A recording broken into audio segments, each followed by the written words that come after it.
Oh, yeah, come on, yeah. Like glue. Son of a gun. I'm glad my head wasn't under there. See if I'm getting a little too careless here, if this is gonna work. See, we're learning.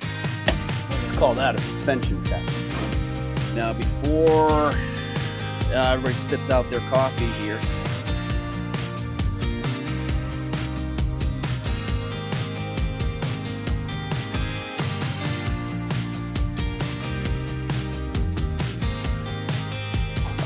yeah, big moment. Do I have spark? What I may try and do is put the, went through all of these. Let's do it. Okay, it has been a while. I want to say it's been a month since I've been out here working on the, well, it's been a month of work in the background. And I guess it's time to catch up on that. So when, let's see, last video left off, we had a leak in the case. And behind the scenes, it's been a journey to figure out what to do about that. Now, I do have another set of cases. The fella who had done the welding for me helped me out, got me set up with another set of cases. And as I was working to clean those up, well, I snapped head bolts on those, trying to get those out in preparation for getting the case cleaned, etc. So that has been a bit of a journey here. Went through all of these. Every one of them had to be welded, heated, soaked with penetrating liquid.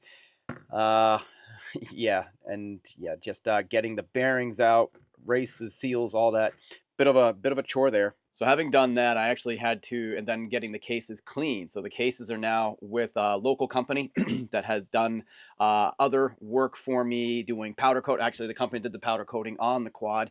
They're going to do some cleanup on the cases for me, and they're taking a shot at getting some of the broken head bolts off because they broke flush, which is a real challenge there. And you can see from my efforts attempting to weld 1, 2, 3 times flush to the snap, I'm not getting good heat penetration down into that aluminum case. My welder's just not big enough even with preheating.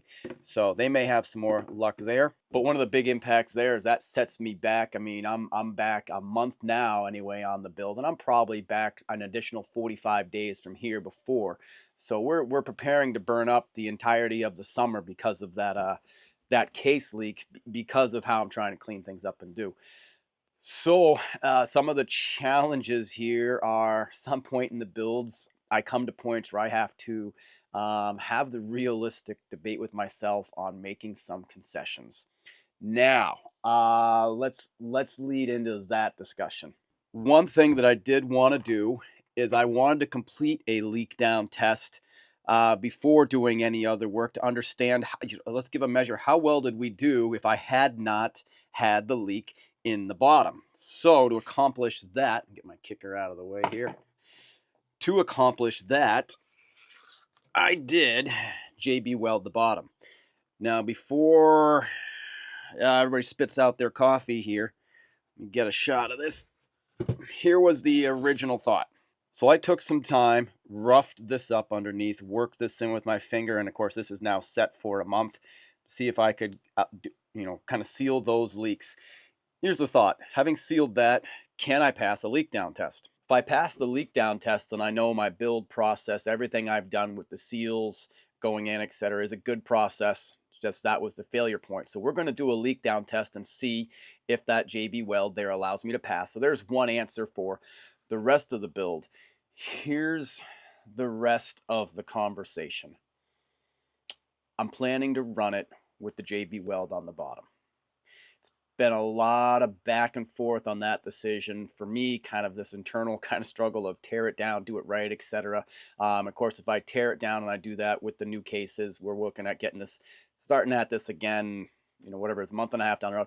New seals, taking everything apart there, new gaskets, etc. So above and beyond the labor, there's also a cost. Here's the challenge of sending this with the JB weld. This may hold. Done it before and it's held, but if it fails, if this JB weld fails, there's an air leak opportunity there. That air leak will lean things out and I can destroy the motor. That is the risk of that. There's the risk there. I can destroy the motor. Okay, what can I wreck? In this case, if I lean out and destroy and I wreck a piston, we can wreck this top end. This top end is OEM. It has been rebored. It has been ported and polished. This is a valuable cylinder here. The head here has also been rechambered, and it's OEM. And a piston failure could ding all of that up. Never mind what could happen with the bottom of the cases. Now, the bottom of the case is already damaged. I have had conversation with folks who have offered to do some re-welding there and helping me with that lapping to get that. So I would need work. But yeah, if that fails, small failure, okay, we'd be tearing down the motor anyway. Large failure could be tough. So let's do the leak down test. Let's see how this all works out. Where this JB Weld is a place that I can monitor it through the bottom of the quad, so I can inspect this from time to time. I'm gonna do it, so bear with me. It's a lot of work building here. It's unfortunate. Again, I have secured new use cases that I'll have for the future, and when they come back, I'll keep them with this quad for that plan. But we're gonna push this one forward. Now, it may not be immediately evident on camera, but there is a layer of pollen everywhere, and I've already used the air compressor and blown things off. We had this massive plume of pollen come through and just blanket everything in filth. So there's layers on everything that hasn't quite blown off. So here we go. We're gonna set up. Oh geez, and I got pollen all through my nice new carb. Part of the challenge of working outside. So I've got a lot of cleaning to do now. One step forward, two steps back. So here we go. Let's get a phone out to be able to time this. And let's go ahead and let's put 6 PSI in here and see what it takes for us to bleed down 6 PSI.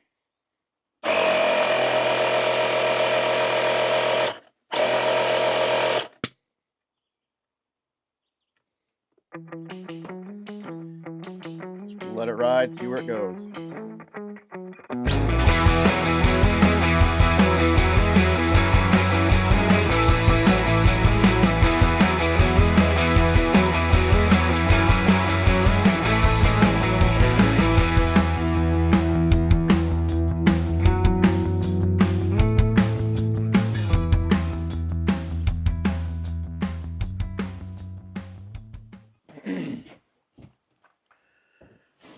All right, so here's where we're at there. 7.5 minutes. I've still got 1 PSI left in there. Clearly, this is going to land.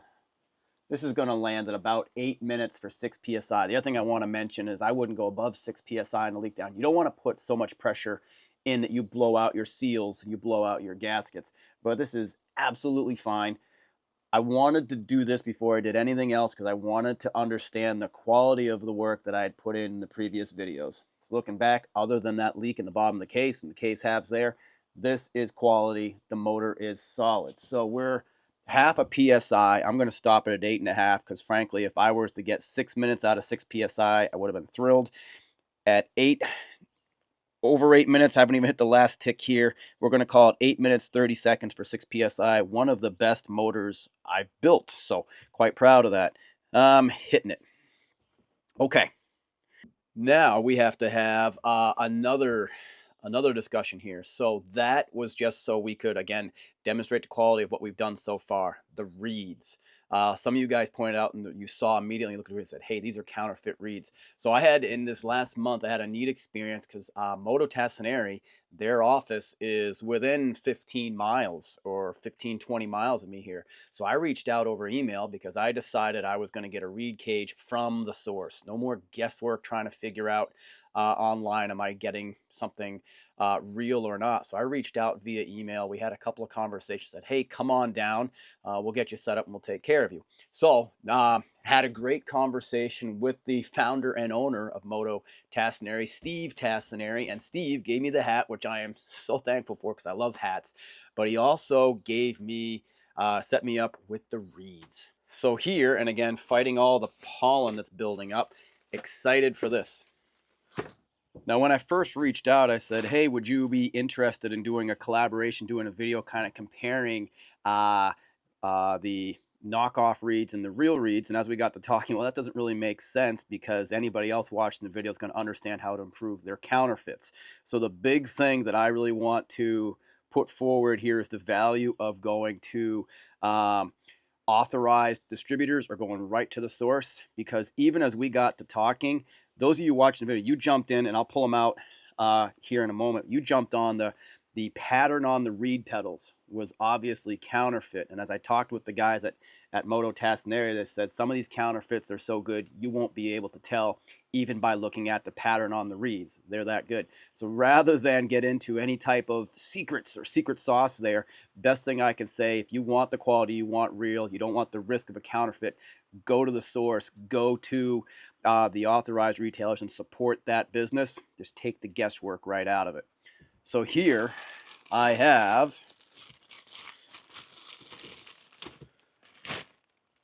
put this off to the side. I have from the factory, picked it up in person myself from the founder of Moto Tassinari.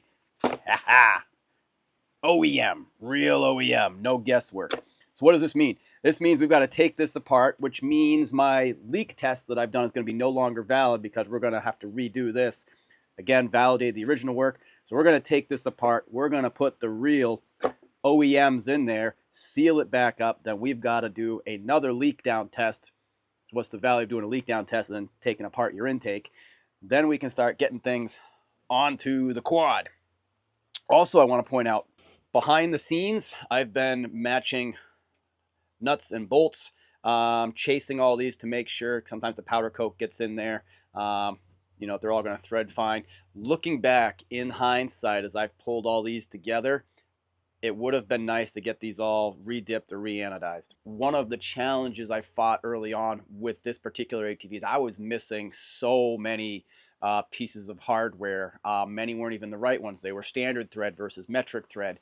In hindsight, doing this again before I tore everything down, I think a partial tear down, partial when I say obtain all the missing hardware at the outset, so I have a complete hardware picture, and then I'm in a place to send things off in one batch and anodize, but also planning ahead for how the rest of the hardware, there's so much on here that isn't OEM, that there's a lot of new hardware introduced. A couple examples here. The extended A-arms, the hardware that came with these was black anodized or black finish, and interestingly has already rusted once a wrench got on here. Probably even with the new hardware should have dipped them in the Caswell. For others that have been through Caswell, they're holding up, looking nice in OEM. But even at that, as I've gone through, I've had to find pieces. Motor mount here, bottom, hard time finding this missing one here. And I guess side story, why do I have a black one here? If you've been watching other videos, it kind of matched here. I've been doing a lot of riding. I have been doing a lot of riding out back with the other blaster. And lo and behold, riding that, well, I have ridden it hard enough that I lost that motor mount and the exhaust separated on me. And I'll call out something else. I had someone kind of take me to task on reusing a circlip. Never reuse a circlip, bad advice. People follow the channel and I look to your advice. And it's true. Manufacturer recommend don't reuse the circlips. I had a used circlip fail, as it would be. On the counterbalancer gear in the motor, in the other ATV, heard a rattle riding, came back, opened up, changed the oil, saw the fragments. The circlip, gone. The washer on the outside of that idler gear, gone. All blended, no other damage, but needed those parts. So to get back out and riding, I pulled them off the motor I'm building here, which means I had to order OEM. Also set me back. But back to the point of it here, I have so much different hardware in here that doing this in one swoop would have been a bit of a challenge. So I'm going to look for somebody local that I might be able to take things to, maybe in piecemeal, as opposed to shipping things back and forth for the next plan. For now, I've had to accept that not all my hardware is going to absolutely match. I've got to let the OCD go on that one. So super big thanks to the Moto Tassinari team for helping me out, having a great conversation for the hat, getting me back on the straight and narrow here. Great team. Thank you guys. Now I recognize as well, I'm using a Phillips here. And yes, I know these are JIS. This is JIS screwdriver. It's funny, I have the right tools. I like this screwdriver. But yeah, JIS, Phillips. I often say Phillips. Recognize that anything that looks like a Phillips on here is a JIS. You know what? I'm going to pivot. I'm going to show you quickly the difference here. It's a flatter tip on the JIS.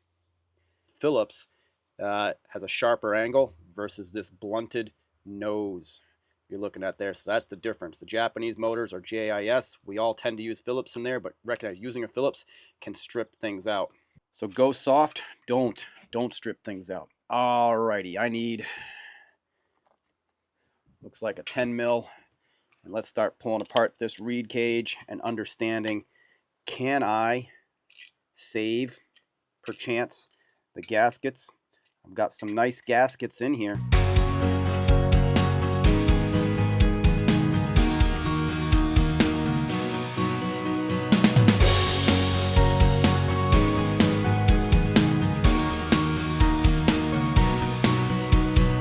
Now, because I use gasket maker on both sides of the gaskets to be sure I didn't have an ear leak here, everything's stuck on. Bolts are out, but there it is. Not too bad. Seal is intact. Now we just got to separate the bad reeds. So, also part of this discussion, why not run the bad reeds? Same kind of conversation of the risk acceptance around what happens if that JB weld on the bottom gives free.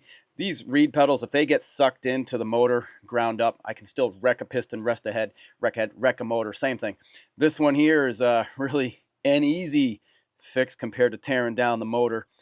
I was not ready to accept the risk of false reeds the same way I'm ready to accept the risk of that JB weld on the bottom. There it is. All right, because I've been working so hard to share everything I'm doing with you guys, I'm making another decision here because I don't know if it's going to pay out, work out or not, but you ought to see it. Looking at these two gaskets, you see, I'm fine with how this is intact. You see these little raises from my gasket maker. I'm going to apply more gasket maker. And I'm going on over this, and we're going to leak down test. That's why the leak down test is so important. If it holds, then this was okay. If it doesn't hold, failure in these gaskets. Same thing on this one here. Nicely sealed on one side. I'm going to reapply gasket maker and reuse this. And then we're going to do the leak down test to see if I'm getting a little too careless here, if this is going to work. Now, I'm choosing not to do a comparison of the two of these on camera, but I am looking at the counterfeit and the OEM one.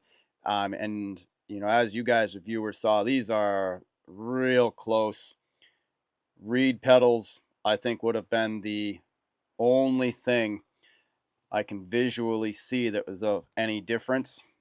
But again, in talking to the guys, don't trust that just the pattern on the pedals is going to tell you.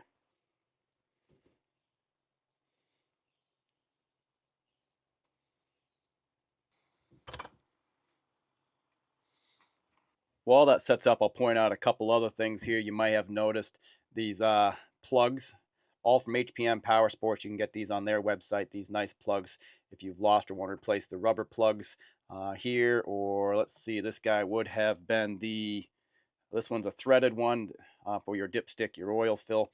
But also here, notice I'm running a delete, oil inject delete. So I have a gasket, I have that blocked off. So having shown you that, I'll get my cover put on here again. Forgive, look at that.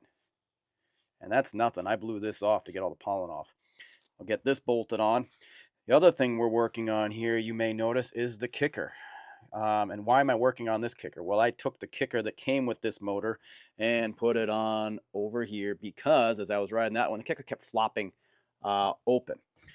You can rebuild these, and you can buy kits online. In this case, this is the one that was flopping open, and after a couple of days of penetrating liquid to get this open without stripping, this guy out. Again, JIS. See if the camera can see it. You see that shiny spot right there? That is worn down. And that's where this ball bearing goes up against. So it was hard to get this one to stay in and click. I've heard of guys shimming behind the spring. There's not, like shimming with a BB. I don't have a BB, and there's not a lot on this spring. At the very least, replacing the hardware here is going to give me more because I won't have all of that worn out. So something to consider. I have to rebuild this kicker. Again, you can easily get a kit which will have a new spring and screw here. Now it does take certainly 10 minutes for the Yamaha bond to set up. We don't want to rush this too much because I don't want it to be soft and blow out my new gasket rushing things. While that sits, let's talk about something else as a part of builds. This cover here, if you're running oil inject, delete, depending on how you kind of plan or think of your plan ahead of time here, you've got this potential hole to deal with. Let me show you this. So up on top here, this is where your oil injection lines would have gone. In this case, the lines have been pulled through and this has been filled with a shoe goo, a rubber goo to seal it up and make it airtight. It's not uncommon to get blasters where this is missing. Gone. People have thrown it out. Frankly, my other blaster, I've got a piece of duct tape over this. Not great. Now, if you're running a good block-off kit like this one, there's no way for any water, mud, or debris to get into the motor and destroy if you've done this effectively. That said, nobody wants this full of mud, water, rusting, etc. So seal it off. That's how I've gotten away with running this. Get under all the pollen again here. And in this case, I've replaced the duct tape, electrical tape. Run my thumb. If you see that indent, that's what we're talking about there, down in here. You can do this an entirely better way with parts from your motor. Using these. These are dampers that come off the head. There's still a couple you'll see on this other head here that came off when we got this blaster, and they press in. So they're vibration dampers. These are not on the head that I'm building yet, but if you have extras, one of these, and let me take one of these over. You can ever so tactfully peel one of these off. Give yourself a small cut with a Dremel razor around the inside here. Then this, interestingly, will press into this space. If I pull this off, that guy there with some little indent to kind of catch the lip, you can press that in and you can reuse these guys to make that part if you need it, if you're missing it, because otherwise finding this a bit of a pain and it's a tough space to do anything else with other than tape. So little builder's trick there. If you've got these vibration dampers kicking around, hold on to them for any blaster build where you have to do that. See, we're learning today. Stainless steel kit that I'm putting in, all these case sides, all of this is all from HPM as well. Thank you, HPM, for all the continuing support, all the hardware. Deeply appreciate it. All right, you know what? We're going to leak down test again.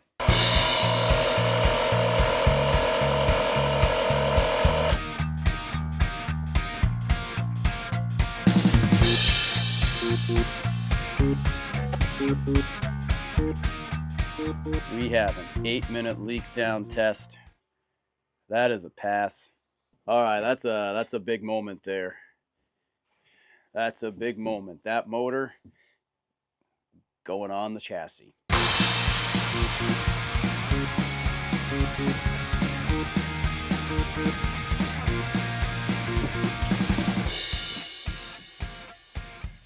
We gotta think about this here. Motor bolts, easy enough. Set these where I can reach them once the motor's in here. This guy over here is where the real excitement's going to be, the swing arm. What I may try and do is put the motor in and pivot forward on one bolt, because to get the motor in on the blaster, I've got to take out the swing arm. So here's what I think we're going to do. We're going to lower this down onto the floor so we're not doing this in the air, because this could go all over the place otherwise. And let's see.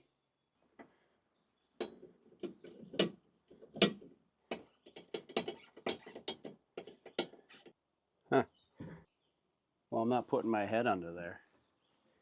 All this time with the stand up, now my jack won't go down. Isn't that something?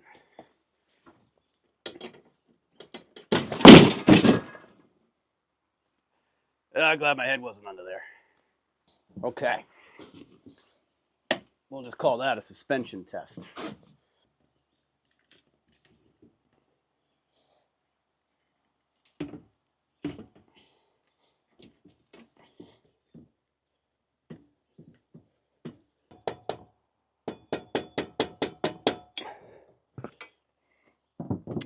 Here's what I'm fighting a little bit with here. This guy isn't quite flush in, and that is preventing me from getting the motor to sit down in the swing arm there. So let me work that for a few moments and then circle back. Got a C-clamp here, but I'm still fighting to get that to sit flush. Hard to say why. All right. Motor's in. Working alone, this is what I had to do, a pair of vice grips to hold that, get it in there, and as I torque it, I'm going to have to come around and do that again.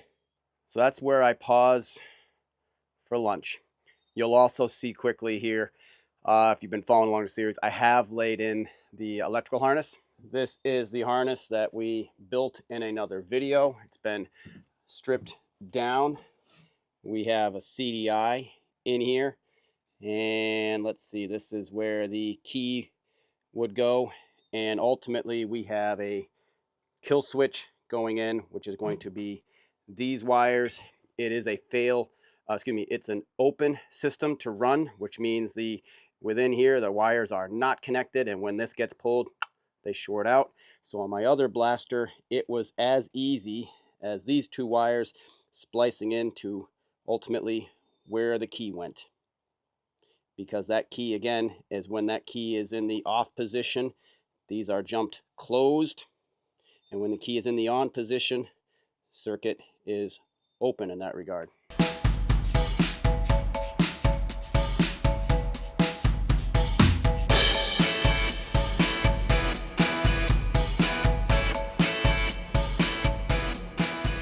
All right, it's after lunch. I did have a little bit of trouble getting the bottom motor bolt in there. Did get it. So having done that now, working through the electrical harness, and it's time for us to talk a little bit about that. And again, there's a whole other video where we built that harness, but now as we're laying it in, I should probably talk through a few things that builds on that video where we floated the stator, we stripped down the harness, because ultimately we're going to put a 12-volt DC charging system on here. Note that without doing this work from the factory, it's an AC system. That AC system off the stator would have been putting voltage to the light. So we're setting this up to go from an AC system to DC. Again, that's floating, whole other video, but a few things to call out. Again, and those of you who've been watching the series, you know this, but down underneath here is a high output stator. It's a 75-watt stator versus a 55. It works on both the Gen 1 blasters and the Gen 2, and I know there's some other nuances in some of the other years there. But what that does is essentially you have an additional ground. The last models of the blaster, 2003 forward, had this additional wire running into the CDI. The early generations do not. So this is one more to go to a ground. Now here's my beef here is who thought that this little eye hook was going to fit any bolt anywhere here on the blaster. I have no idea why this pigtail that was included, or who was thinking how that was going to be grounded. So I've got to clip this, put a larger eye hook on there. Then we come around to some of the other, building off the other video. Let me get this back down here. This is a golf cart charger. So coming off this, we're going to have DC power going to the battery, positive and negative, to put a charge to that battery. Feeding into this regulator is the yellow with the red stripe coming off the stator for power in, and this black. This black, if you're looking carefully, and you've seen the other video, a little bigger gauge wire here.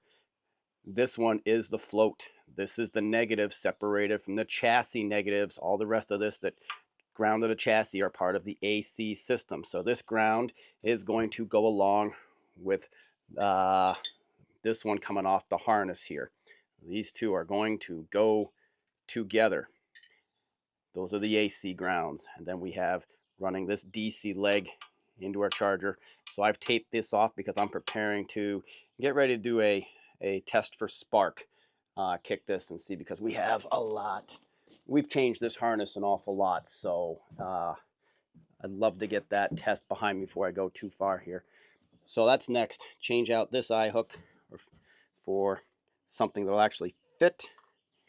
Make sure we get a good ground in here, because with all this powder coat, it's possible to not have a good ground. And once we have a good ground, we'll slip on a kicker and we'll see if we have spark.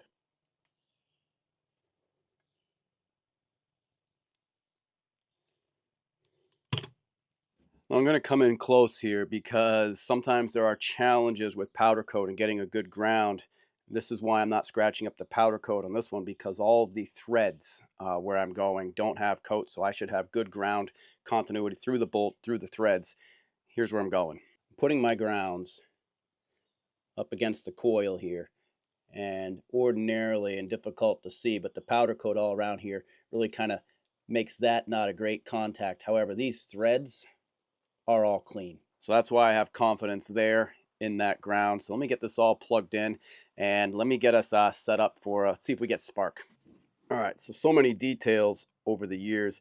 See that there? That is, how worn out it is rattling around. That's good for a rebuild kit. So what I want to call out here is being careful where you put the splines on here. If you put this a little too far forward, when it kicks back, it'll punch a hole in your side case here. So be mindful of where you get your splines in. And you see there, I'm not even quite vertical. I'm probably a spline off of what would have been straight up and down for this. Giving myself that there. Sets up nice. And it's possible, depending on the exhaust combination, we'll see how everything sets in here. We are doing a right bend LRD exhaust, but be mindful of that. You see there's just a little bit there, but I've seen these punched through before. Now before I kick over, I do want to get oil down in the case. It's stamped right on the side, 650 milliliters. Technically it says centimeters square. Centimeters cubed. And I'm using a Maxima ATV Premium 10 weight 40, 4 ATVs. Clutch, wet clutch safe, super important there, or you'll really kind of goof with things. Perfect 650. All right, here we go. It's big moment. Do I have spark? I have touched a hell of a lot of things in here. Let's do it. Kill switch is on. Grounded to the side of the motor. I can see it. Looking straight down on it.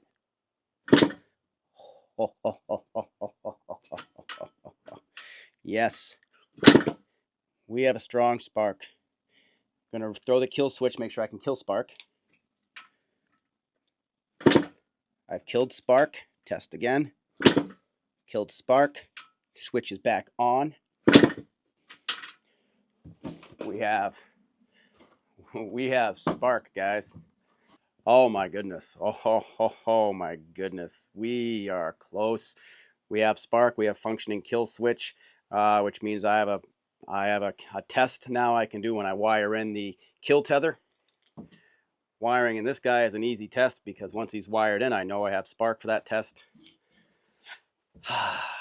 Okay. Yeah. I'm pumped. And just like that, the rain has come in again. I think that's a good place for me to pause this video. We have the motor installed. We have passed a leak down test, and we have control over the spark. So I'm going to wrap it up, here for now. I'm going to spend some time cleaning all of the pollen that's off here because it's just bugging me. I mean, all of this bugging me. Yeah, and start to lay in a few things here and kind of plan for the next video. Big wins, big wins today, guys. So until next time, thank you guys for hanging out, for watching, all the comments, questions, all the support from what you guys are giving me for tips and advice. Really thankful for it, enjoying it. So until next time, enjoy the riding season.